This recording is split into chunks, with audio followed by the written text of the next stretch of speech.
Hello guys, আবারও সবাইকে স্বাগত নতুন একটা মিনি ভিডিওতে। আর আজকে পাশে কাকাদের বাড়িতে কিন্তু শিব পুজো আছে, তাই আমরা সকাল থেকে এই মন্দিরটাকে একটু সাজাচ্ছিলাম ফুল দিয়ে। আর একটু পরে আমরা গঙ্গাও যাবো স্নান করতে। আমাদের সঙ্গে পিঙ্কিও যাবে গঙ্গায় স্নান করার জন্য। পাড়া থেকে আমরা প্রতিবার অনেক লোকই যাই, আর খুব আনন্দও হয় স্নান করতে যাওয়ার সময়। আমরা কিন্তু স্নান করতে যাওয়ার জন্য বেরিয়ে পড়েছি। আজকে আমরা যাবো মঙ্গল পাণ্ডে। আমাদের বাড়ি থেকে গঙ্গা প্রায় 7-8 কিলোমিটার দূরে।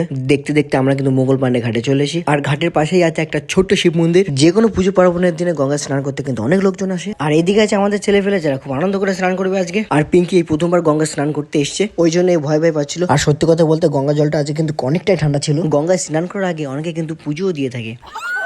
এই সময় জোয়ার চলছে, ওই জন্য জলটা অনেক বেশি। আর ভাটার সময় জলটা অনেক কম থাকে, তখন স্নান করতে আর মজা আসে না। কিন্তু এখন স্নান করতে দারুণ মজা আসছে, মনে হচ্ছে যেন দীঘাতে এসে। আর পিঙ্কি কিন্তু গঙ্গা জল নিয়ে আমার মাথায় জল ঢেলে দিয়েছে, আর আমি ওর মাথায় জল ঢেলে দিয়েছি। আমাদের স্নান করা কিন্তু কমপ্লিট হয়ে গেছে। এখন যেতে হবে বাড়ির দিকে। তার আগে কিন্তু মাথায় একটা তিলক লাগাবো। তিলক ছাড়া কিন্তু খালি খালি লাগে কপালটা। আজকের মতো ভিডিওটা এখানে শেষ করছি। পরের দিন দেখা হচ্ছে নতুন একটা